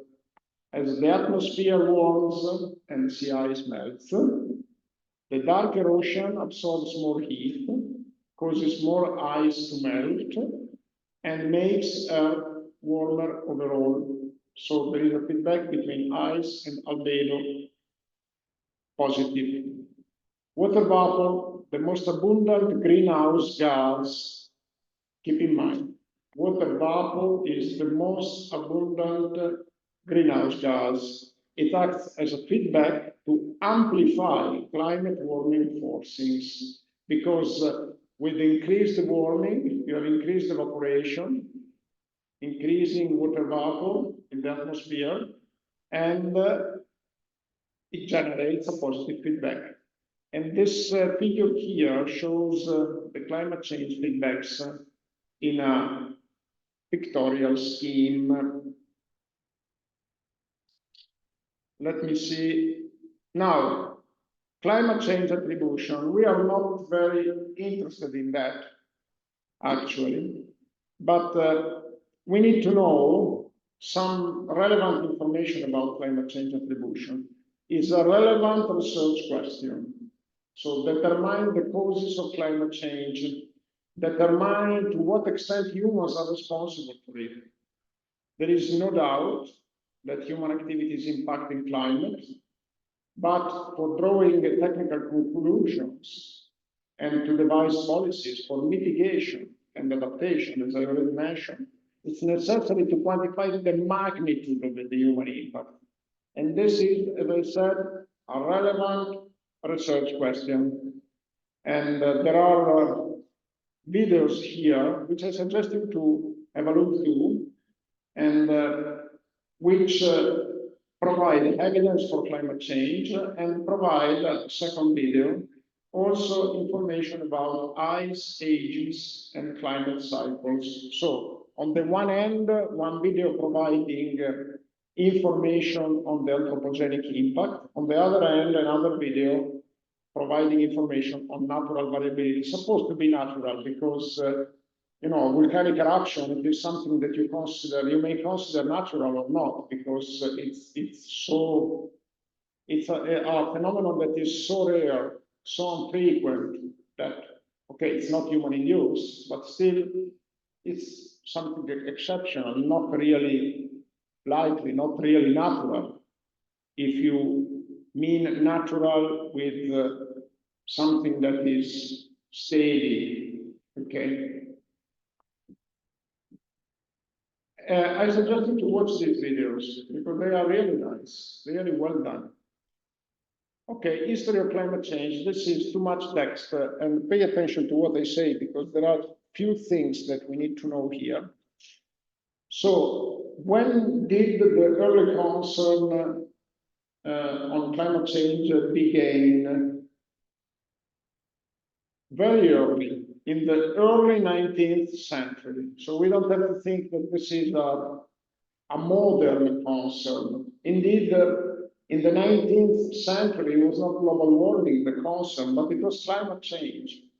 And why? Because at that time, the existence of ice ages and other natural changes in paleoclimate were discovered, and the greenhouse gas effect was identified in the 19th century. It is not surprising because the greenhouse gas effect is something very easy to experience if you go into a greenhouse. And therefore, it's quite clear, understandable that scientists, started to make some reasoning on a possible greenhouse gas effect in the atmosphere. This is completely understandable. And it's also completely understandable that people were concerned by the discovery of ice ages. They were for sure concerned by the possible repetition of an ice age. So this was the reason of concern, not really global warming, because they were in a relatively warm period in the in a relatively stable period in the 19th century. It was like, it was just before the Industrial Revolution. It was a relatively not concerning period from a climatic point of view. On the other hand, they discovered the existence of climate change because of they discovered the ice ages, and they started to make some reasoning on what may happen if an ice age comes back again. Of course, ice ages developed in very long time frames. So, I mean, it's not a real concern in the span of a human life and the life of our children and grandchildren. So it's not something really concerning, but can you imagine if we got again glaciers at the doors of Verona, like it was during the last glaciation 11,000 years ago? It would be really problematic, would be really something concerning, triggering extensive migrations. So they got a bit concerned and they started to worry about climate change. And as I said, they elaborated the theory of the greenhouse effect because they thought that the greenhouse effect could mitigate a change in solar activity, a change in climate, which is true indeed. I mean, the greenhouse gas effect is something positive. The presence of the atmosphere is positive. It is a screen against changes that may occur in the space and may reach the Earth. The atmosphere is a screen. And in fact, one of the hypotheses that people are considering, the scientists are considering for the disappear of water on Mars, it's the fact that the atmosphere disappeared first. And without atmosphere, the planet got exposed to the direct solar radiation, which is really dangerous, really dangerous. In the space, we know that being exposed directly to the solar radiation and the solar winds, it's really dangerous.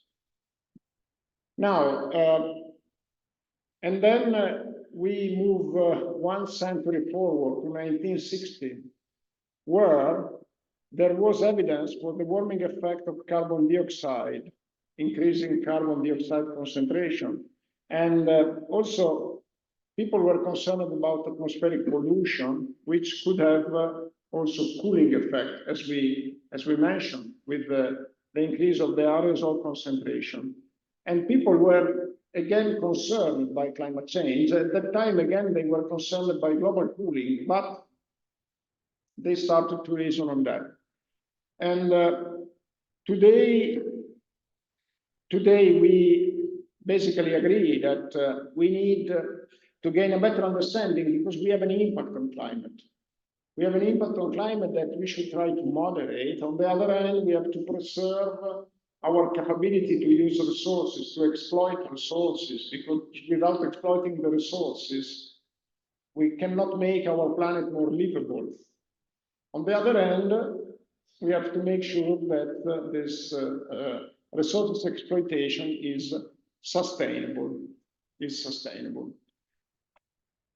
And let me also say that in the past few years, I would say in the past, after the Great Acceleration, in the past, after 1950, after the Second World War, we got more and more concerned by the impact of natural hazards. And in the past, you know, people were used to cope with them in a very personal way. And adaptation measures were very, in a different context, in a different socioeconomic context, were very different, were in a way very rough and effective at the same time. Like, for instance, in the floodplain areas of the Po River, people used to live at the first floor. The ground floor was reserved for animals and for tools, for recovering the machinery. And also the animals, they were equipped to bring the animals at the first floor in case of a flood. So they were used to it. When they suspected that a flood could come, they opened the door. They were told, open the doors, because, you know, an house that is hit by water, if it is empty inside, can collapse. If you open the doors, you get water outside, water inside, and the water pressure is balanced and the walls don't collapse. If you get water outside, the house may be demolished by the presence of the water. So they were used to that, open the door, wait for the water to go away, and then go back to your normal life. They could live with the humidity into the houses. Of course, they suffered health problem from that, but they were used to it. Today, we cannot tolerate any more similar risks. Can you imagine? Can you imagine what would happen? It would be impossible with the modern society, with the cars, with the values that we have. The need to go to work. We cannot stay months waiting for the water to flow away.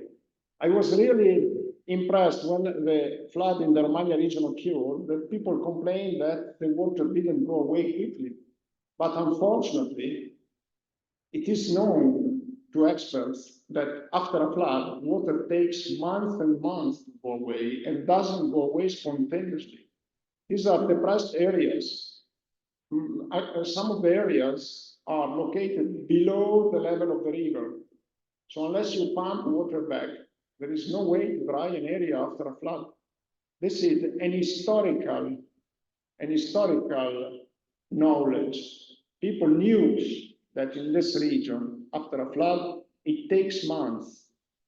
And today we cannot tolerate anymore. They were right in claiming that they wanted to become dry again, but it is really requiring massive resources to accelerate these natural processes. So these concerns increased, and therefore also the concerns related to climate variability and change. It is something that we are not willing to tolerate anymore, this variability, this uncertainty, possibility to be flooded quite frequently. There is the need today for higher standards, higher comprehension of climate, and the need for policies. But these policies have a cost, as I mentioned last week. Okay, so the science of climate change, it's a topical issue for the reasons that I just mentioned. It's widely covered by the media, as it is the subject of much public interest. I know that when I publish a paper dealing with climate, it gets a lot of media attention. If I publish a paper on water resources management, less and less media attention. And it is amazing if you think of it, because water resources are part of climate. And the impact of climate change is through water resources or through water-related risks. But a paper focusing on water resources management gets less and less attention than a paper focusing on a flood or a paper focusing on climate change. Even the most detailed research questions about climate change get a lot of attention. It is a multidisciplinary science. Actually, multidisciplinarity, interdisciplinarity, they are like buzzwords today. Everybody says it's important, but nobody does it because we are not equipped to be multidisciplinary and interdisciplinary. Remember, multidisciplinarity means when you put together several disciplines, and you benefit from the results that are obtained by the individual disciplines. You put them together and you reach a multidisciplinary conclusion. You carry out a multidisciplinary study. Interdisciplinarity is when you bring scientists of different or experts of different disciplines to work together. So multidisciplinarity means that they work individually and you put together the results. Interdisciplinarity, you put them to work together. There is a third evolution. Transdisciplinarity means that you form a new discipline by bridging different disciplines. Transdisciplinarity is a dream, is something which we highly value, but nobody does it. Because for many reasons, we are not equipped to put scientists or experts of different disciplines to work together. We don't have the setting at the international level. When I say we, I don't mean Bologna or Italy or Europe. It's at the global level. It is a recognized problem. We don't have setting to put experts or scientists or researchers to work together. In some cases, it is something that can be reached temporarily. So when you talk about a degree program is disciplinary because we are not equipped for interdisciplinary degree programs. Yeah, sometimes there are exceptions, but it's very rare. Okay. Science of climate change, how can we define it? Science of climate change is indeed multidisciplinary or interdisciplinary. It involves the study of several different processes. We will see that climate is intimately related to the Earth system. The Earth system includes the processes that are governing the evolution of nature, of the universe. And it involves several different processes: carbon cycle, exchange of energy, water cycle. It requires interdisciplinarity. So I would say that the science of climate change is an interdisciplinary science that aims at understanding the dynamics of climate and climate change. It's not written down here, but you find the definition in the web pages.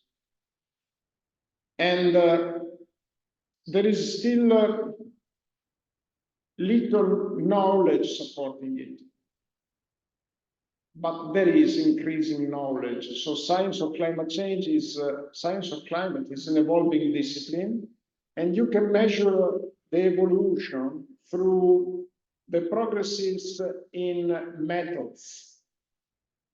In theories, yes, but the theory, I would say that it's already well established. It's the methods that are really evolving, the models, because we need a lot of computational resources. We need fast algorithms, and we need a global assessment. So the theory must be applied at the global level, which requires a lot of computational resources. And also, I said climate is made by several disciplines. You need to understand, and we have an understanding of the links between them, but you have to translate this understanding into a practical model, a model that works, a model that works in a reasonable time. And this is the way you measure the progress of climate science. In climate modeling is today still uncertain. We measure the progress of climate science with the improving reliability of climate models. And there is also the problem of, which I already mentioned, of deciphering the future climate, what the future climate will be like. And how can we make predictions? In case we need to make a design project, a new infrastructure, a new policy, a new strategy to fight climate change, how can we design it in a quantitative way? These are questions that are still without an answer. As I said, when an engineer is called to make a design project based on future climate, these are questions that are still without an answer. And this is why we also need to involve engineering as a science. As a science, engineering can be defined as an applied science. I think it includes also some basic science, but it can be defined, broadly speaking, as an applied science, which needs to be involved in climate change assessment. But again, keep in mind that this is one of the main obstacles to reach interdisciplinarity. It is a huge problem. Of course, now I'm mentioning problems, but then I will also talk about solutions. Even if, when we talk about solutions, we have to keep into account that these are really evolving. And I also would like to spend some more words on the role of engineering, because unfortunately, I feel that engineers, not everybody in this room is studying engineering. Some of you, yes, others not. I think it is to anybody of you, it's interesting to know what is the role of engineering in this context, because why it is interesting? Because, you know, in a way, engineers, to some extent, are deemed to be responsible for climate change, because climate change is the result of human influence, of human actions. These human actions are supported by engineering. So the release of fossil fuels is supported by engineering. If we release fossil fuels for producing energy, the science behind the technology of this is engineering. If we use cars, the science is engineering. Of course, engineering is not only CO2 emissions. There is also engineering behind electric cars. On the other hand, we can understand that a huge part of engineering so far has been built over CO2 emissions, not on reduction of CO2 emissions. And this is the reason why engineers and engineering is deemed to be responsible of environmental impact, of sustainability problems. Think, for instance, at dams, reservoirs, artificial reservoirs. They are essential for human development. I think they give a very good contribution in producing clean energy. On the other hand, you know, reservoir have a relevant environmental impact. And if you consider the CO2 emissions that are generated by the construction and the management of the reservoir, this is huge. So, as I said, there is a concern. It's not widespread, but it's quite diffused, a concern that engineering is responsible for climate change. And as a reaction, sometimes the role of engineering is dismissed in the context of climate change, mitigation and adaptation. This is a problem. We shouldn't dismiss the role of engineering, because engineering is in charge of producing the technology. And it's also science that can deliver an interesting interpretation. Hydrology at the international level is in the hands of engineers and the geographers, and they are more or less split half and half. So you understand, if a science like hydrology is studied by engineers, like I am an engineer studying hydrology, it means that the opinion of engineers is important. So we have a role as engineers and as students in general to give the message, to deliver the message that we need an efficient integration of expertises and theories and disciplines to fight against climate change. Only with a unified use of human knowledge, an efficient use of human knowledge, we can get to target. It is a challenge what we are facing today. Sustainability, climate change, it is a challenge. And our ability to reply to this challenge is essential for ensuring a just and bright future to humanity, as many scientific associations declare. And this just and bright future can only come by a synthesis, a unified use, an efficient cooperation between scientists to make sure that the human knowledge is proficiently and completely used. Of course, this is like previous statement. I know that it's not easy, but the first step is delivering a message. We cannot fight climate change by splitting people, by sending negative messages. The same for equality, diversity, and inclusivity. Sometimes I don't understand why people use messages to claim for equality of opportunities, for diversity, for inclusivity. They use messages that are splitting people, not unifying people. I mean, equality of opportunities, you cannot reach it if you split people. You have to unify people if you want to reach and efficient action in terms of sustainability, climate change, equality, diversity, and inclusivity. I'm not mentioning EDI, equality, diversity, and inclusivity just by chance, because I think it is essential to reach, to get the target into these challenges, sustainability, climate change. We need an egalitarian approach. Okay. So, tipping points. What is a tipping point? You know, a system, a living system, an Earth system, may have different equilibrium states. Think of a forest.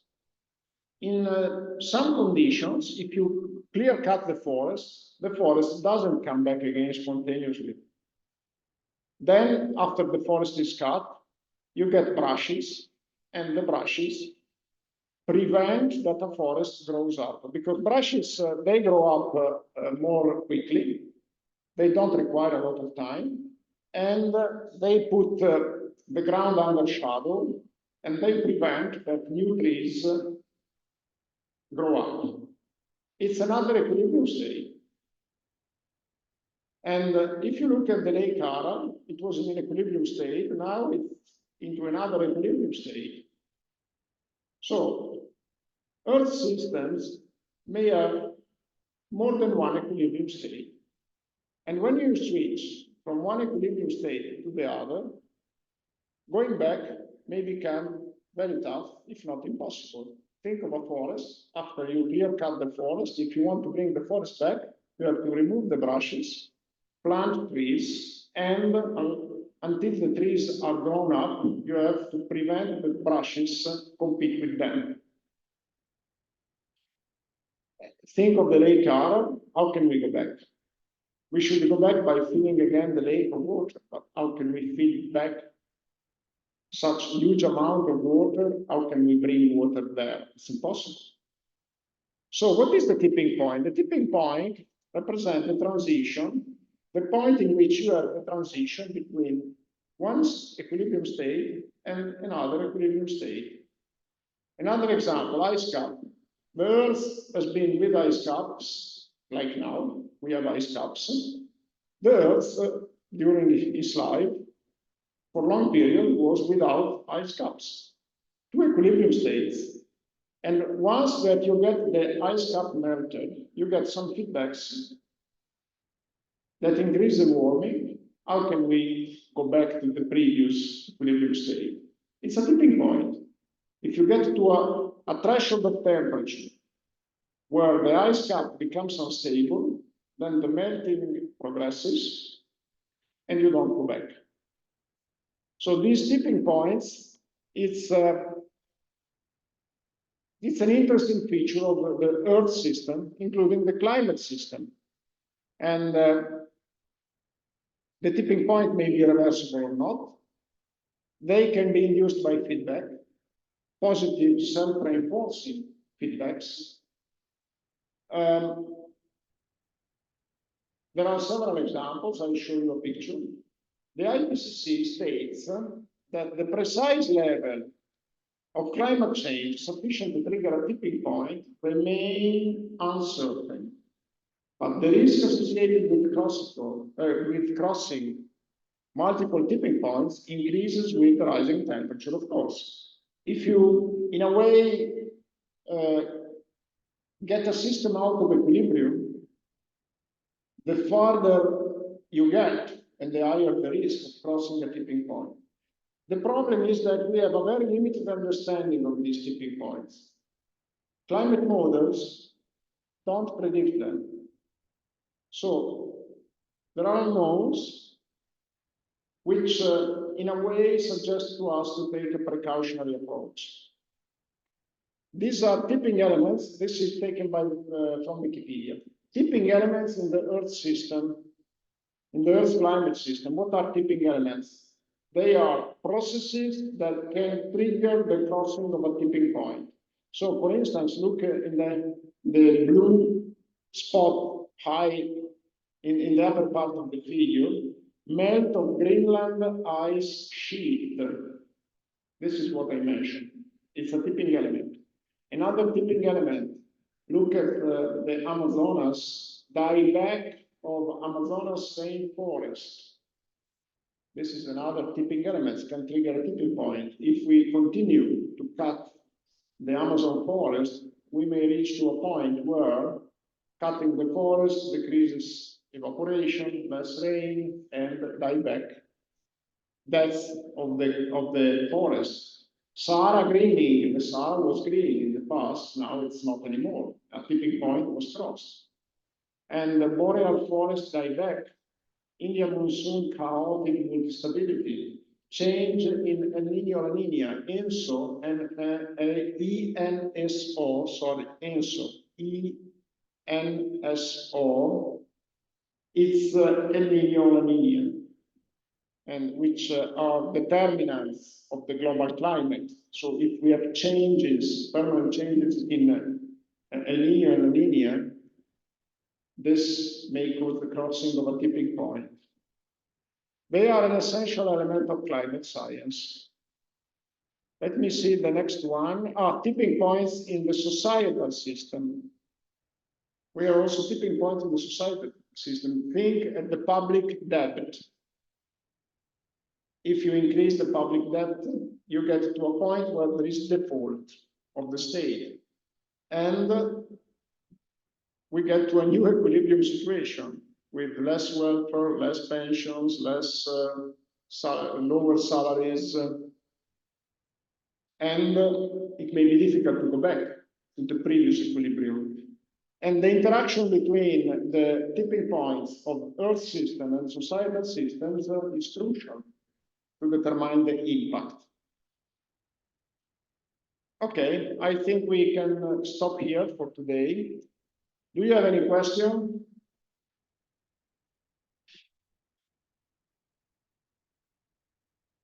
Okay, keep in mind that I will tolerate a little bit more, no questions, but then I will stimulate you accordingly in a non-invasive, in a non-disturbing way. Okay, see you next Monday. Thank you very much. Francesco, grazie. Thank you, Professor. Grazie a lei. Grazie a lei, ci vediamo lunedì prossimo. A lunedì. Perfetto. Grazie.